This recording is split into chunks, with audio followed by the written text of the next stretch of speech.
안녕하세요 여러분, 성공합시다.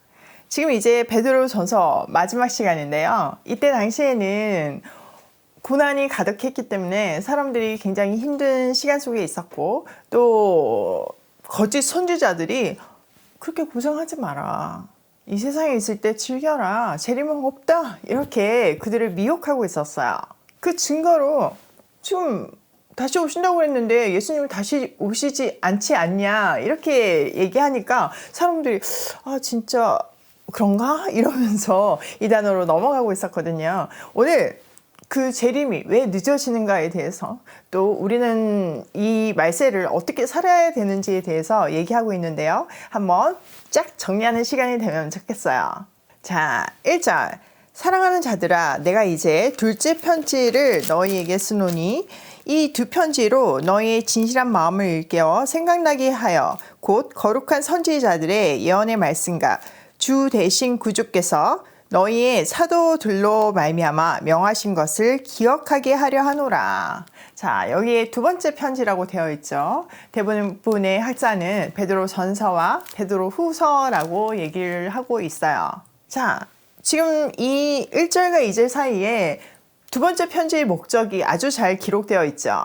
그것은 그들의 복음에 대한 기억을 되살려서 거짓 선생과 세상에 물들지 않는 순수한 마음을 일깨우게 하기 위함이래요. 그렇게 해서 구약에 기록된 말씀과 주님께서 사도들을 시켜 주신 계명을 다시 기억나게 하려 함이래요.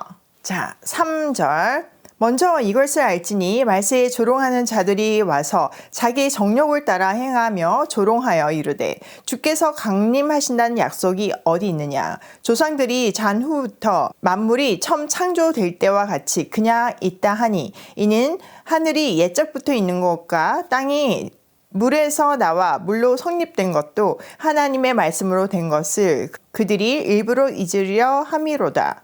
이로 말미암아 그때 세상은 물이 넘침으로 멸망하였으되 이제 하늘과 땅은 그 동일한 말씀으로 불사르기 위하여 보호하신 바 되어 경건하지 아니한 사람들의 심판과 멸망의 날까지 보존하여 두신 것이니라.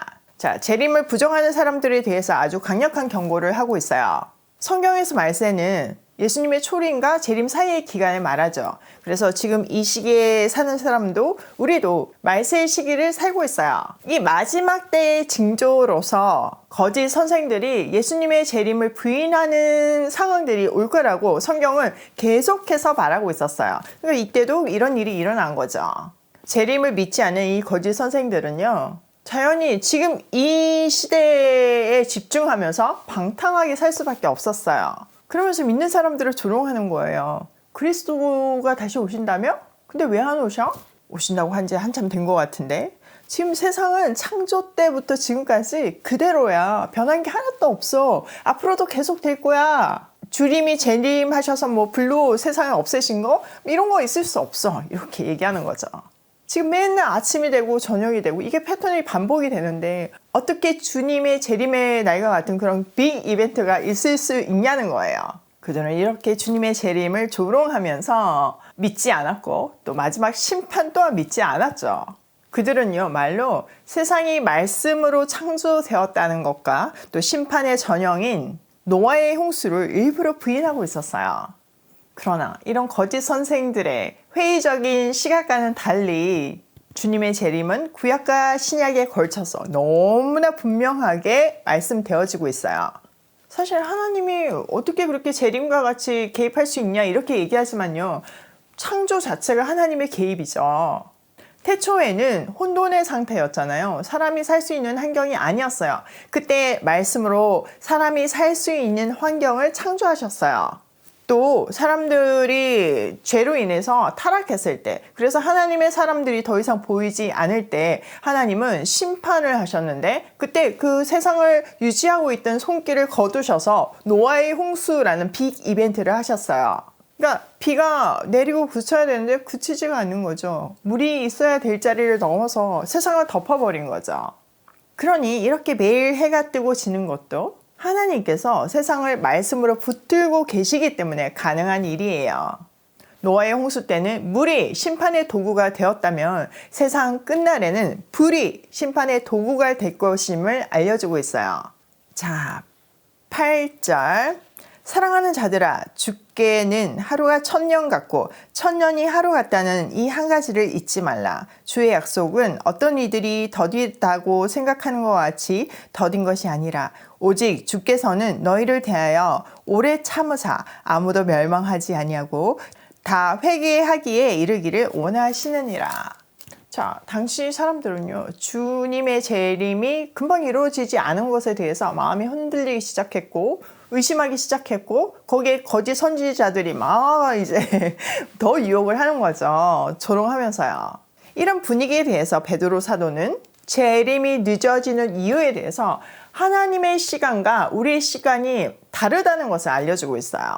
주님께서는 하루가 1000년 같고 1000년이 하루 같다는 시편의 표현을 인용하고 있죠. 그러니 이 재림이 너무 안 오는 것 같이 느껴지는 거는요, 인간의 유한한 안목 때문이에요. 또 이 늦어짐의 아주 중요한 포인트는요, 하나님의 자비와 긍휼 때문이죠.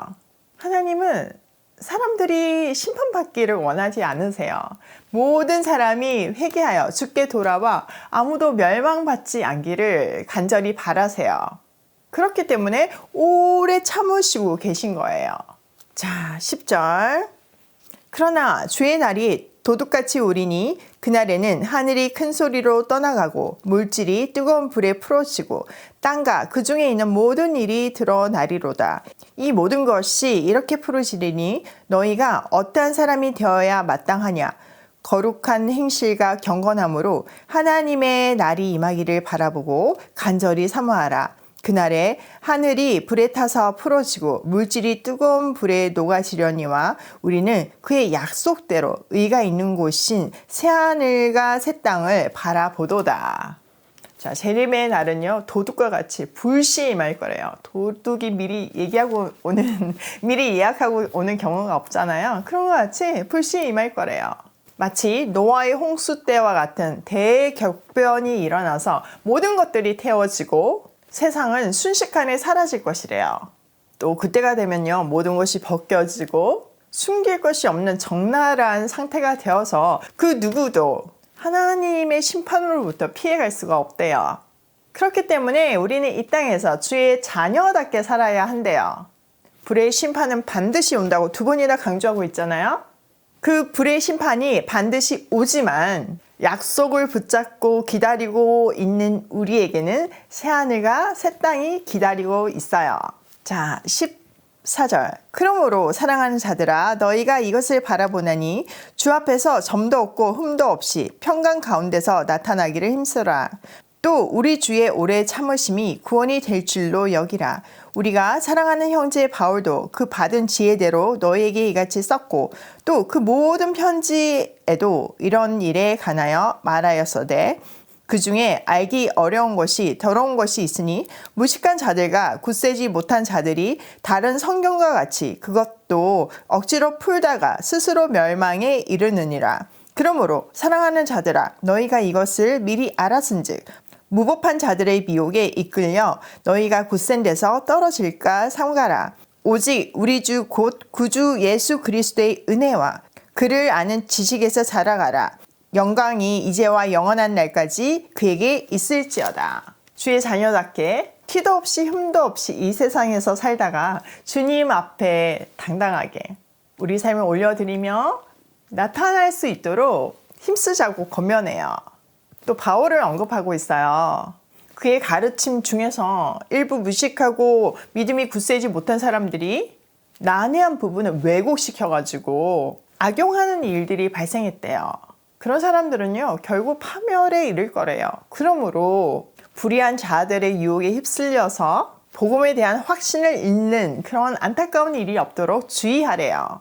우리의 주님이시며 구주이신 그리스도에 대한 지식과 그의 은혜 앞에서 계속 성장하래요. 마지막으로 주님의 영광이 영원하기를 바라며 마무리를 하고 있어요. 자, 이렇게 베드로 후서가 끝이 났는데요. 재림에 대해서 또 말세를 사는 우리 삶의 태도에 대해서 다시 한번 생각하는 시간이 됐죠.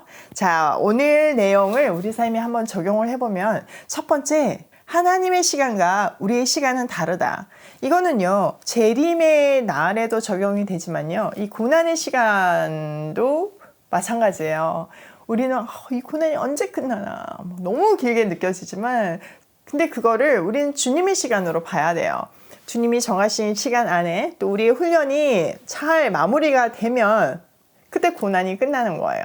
고난을 통한 훈련은 정말 우리에게 유익을 가져다 주고 축복의 시작임을 잊지 마세요.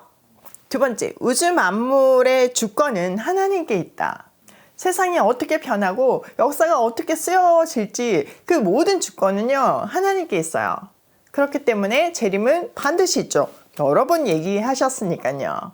그 심판의 날이 있기 때문에 우리는 하나님의 자녀답게 살아야 하는 거예요. 세 번째, 재림의 지체는 하나님의 긍휼과 오래 참으심의 결과이다. 하나님은 더 많은 영혼들이 구원받기를 원하세요. 그렇기 때문에 그들을 사랑하는 그 마음으로 기다려주시고 기회를 주시고 또 기회를 주시는 거예요. 오늘도 하나님의 긍휼과 오래 참음 아래서 빛과 소금의 역할을 하며 고고싱해요.